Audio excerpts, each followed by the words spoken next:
Hey, I'm Shiley and you're watching Eat Breathe Books. Da da da da. Hi everyone, I hope that you're doing well today. So I wanted to come on here and do a mid-year book freakout tag. Shout out to the first person who started this tag, probably over 10 years ago now. And I'm so excited to be doing this. I don't think I've actually done this tag before and I've been on BookTube for a while. So I'm super excited to share with you all the books that I've read this year so far and give some of my thoughts. So far this year, I have finished reading 18 books, but I will say I've started a ton and haven't finished them. Like I have a couple of books that I'm literally almost done with, but they're either ones that I just recently started reading or started reading months ago that I'm almost done with. I don't know why I'm get like this sometimes. So I'll probably mention a couple of those at the end of the video, but for now I'll just talk about the ones that I truly read from cover to cover. So the first book that I finished reading this year was Kisses and Croissants by Anne-Sophie Junod, and this was such a perfect way to start off the year. If you know anything about me, you know that I love books that take place abroad, especially when they're romantic.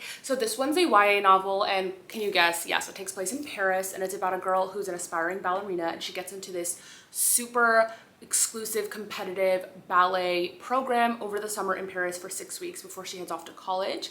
While she's there, she doesn't expect to fall in love in the city, and it gets very dramatic and very intense, and you get to travel with her and this person like throughout Paris and learn a lot about ballet. Like I definitely trusted the author and felt like she knew a lot about the subject. Like I don't know a lot about ballet, but I felt like she did, and therefore I was able to like really enjoy all the ballet stuff and feel like I was getting like pretty close real experience. So yeah, if you're into like books that take place abroad or books about people who are athletes or dancers, then this is definitely something that I recommend that you check out. Next book I have here, I want to say like I feel so grateful because I feel like I read so many good books this year. This one did not disappoint at all. This is Concrete Rose by Angie Thomas. I've read all of her books so far. I love her world. I love her writing. I love her characters' voices and how I can like hear them so clearly in my head. Like I feel like I'm there with them. The world feels so full of she's amazing. So this is her third book, Concrete Rose. This is a prequel to her first book, The Hate U Give. This is from the point of view of the dad of the main character in The Hate U Give, when he was, I believe, a senior in high school, and the ups and downs that he faces and all the things that he has to go through, and his like journey to becoming more mature and responsible and becoming basically an adult at a young age. So this was it was just fantastic. Like if you're looking for a book with just a really strong, clear, distinct character voice, I would definitely go for this one. I just really felt like I got to know the protagonist on a deep level, and that was amazing. So yeah. The next one is actually a middle grade. I love reading middle grade. This is Stand Up Yumi Chung by Jessica Kim. I believe this was her debut novel. As was, I think Kisses and Croissants is a debut too. I will try my best to say which ones are debut novels, meaning the author's first book that they've ever released, so we can go support them. So anyway, this is, yes, I believe her debut novel. This is middle grade, so it's targeted more towards like middle schoolers, I would say, but honestly, I think people of all ages would enjoy this. This is about a girl who is an aspiring comedian, but her parents do not really want that for her. They want her to focus more on her studies, and they enroll her in this summer school course, but she starts kind of sneaking away to attend this comedy camp that's being run by her favorite comedy YouTuber. And I just love getting to read about her journey and becoming more brave to take the stage and to tell her parents what she really wants. And it was just so much fun to read, and she's just like such a sweet girl. I just wanted to like give her a hug. So I really love this and definitely recommend this if you're looking for a good middle grade novel to read. Okay, the next book here is one that went extremely viral over the last year or so, and that's Love in Other Words by Christina Lauren. This was my second Christina Lauren book. The first was The Unhoneymooners, which I devoured very quickly. So Love in Other Words basically takes place, this is a new adult novel. There are chapters that are when they're teenagers, meaning you could call it young adult, but they're a little bit like still on the mature side, especially because then there are a bunch of chapters that take place when they're adults. So I would call this a new adult novel. Anyway, this takes place in two dual timelines, basically, then and now.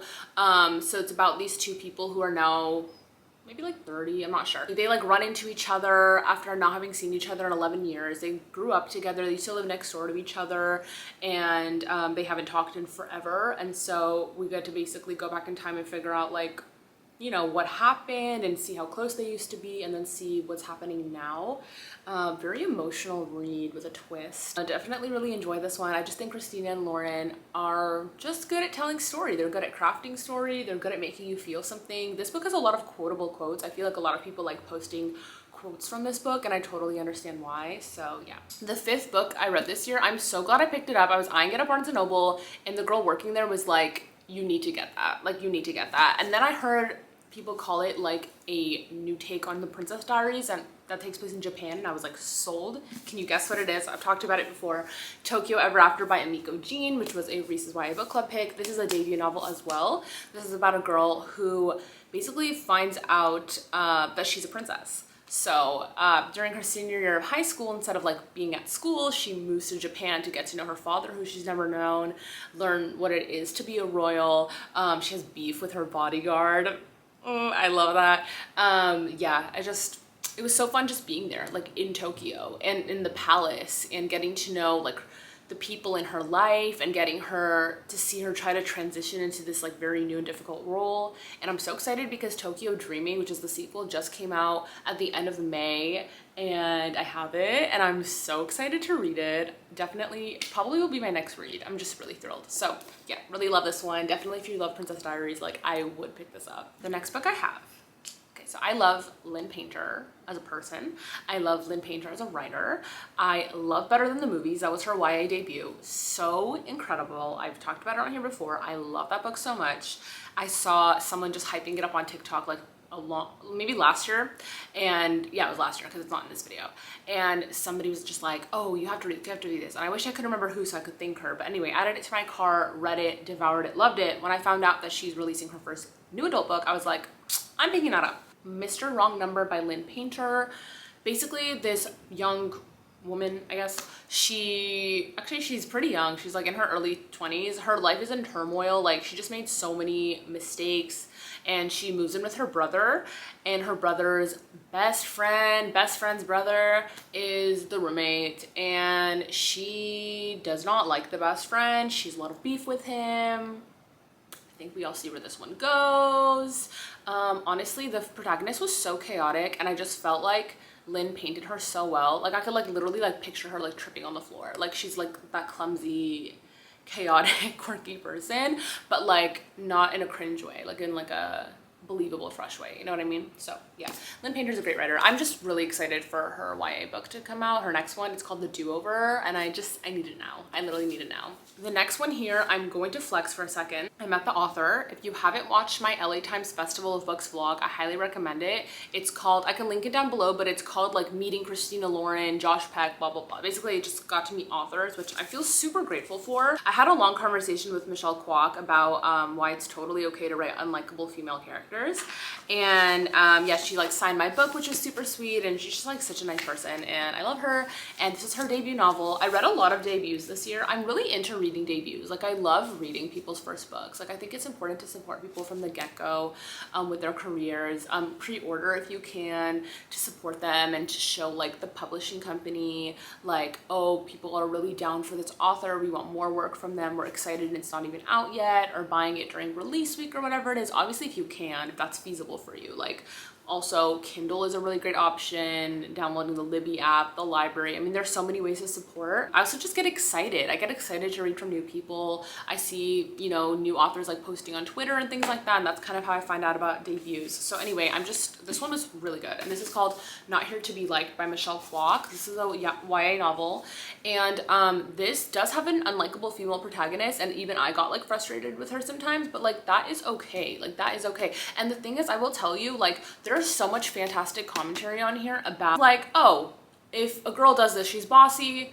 If a guy does this, he's the man, right? Like that Taylor Swift song. There's a lot of great commentary on this, but it didn't feel like it overpowered the story and was like the only point or super forced or anything. It really felt like a natural conversation that the narrator was having with us, the reader. It was great. I felt like we were like conversing and in this together. I was rooting for her. I haven't even really told you what this is about, have I? I just wanted to say why I thought it was such a great book. Essentially about a girl who has been working on the school newspaper the last couple of years, and now for senior year she wants to be the editor-in-chief, but the spot goes to a guy who basically was just not as invested as she was, who's pretty new to the journalism group actually. He just quit baseball and now wants to be like editor-in-chief, and he gets the part theater kid.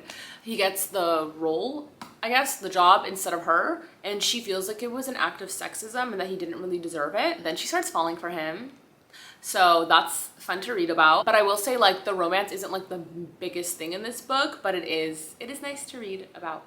And the two of them like work on an assignment together, so close proximity if you're into that kind of trope. Just read this. Just read this and then tell me what you think.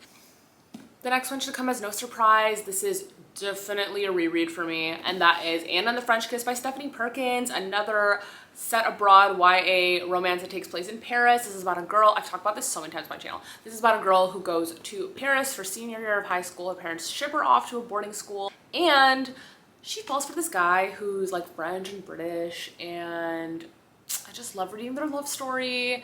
And every time I read this book, there's like something new to discover and enjoy. I just read this, you know what I mean? Like, if you're looking for a romance, like, you should be reading this book. Like, this is the blueprint, by the way. Like, this is the blueprint. This is the OG. Like, this book is from like, I don't know, like 2009, 2008. Like, this is the original. Like, just read it. You know what I mean? Just read it. Next, we have another middle grade, another reread, and that's Judy Moody Was in a Mood by Megan McDonald and illustrated by Peter H. Reynolds. This is a reread for me. Like I said, I grew up reading the Judy Moody books, love them with all my heart. I had the pleasure and the honor and the privilege of getting to do a little book club with some sweet girls in my community, and this was the first book that I had us read together. So it was just like, I just love getting to have book clubs or teach novels that I loved as a kid to kids now. Like, it's just a cool full circle moment, and they loved it, which made me so happy. This is about a girl who was in a really bad mood first day of school. It really just like follows the first few weeks of I think 3rd grade. She wants to be a doctor, so women in STEM. I think it's super cool that in a middle grade novel we get to see that.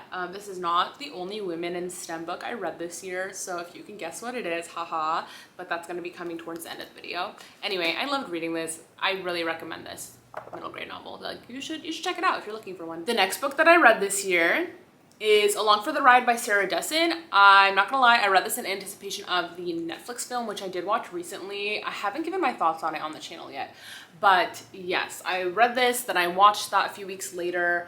And this was not my first Sarah Dessen book. I've read a couple from her before.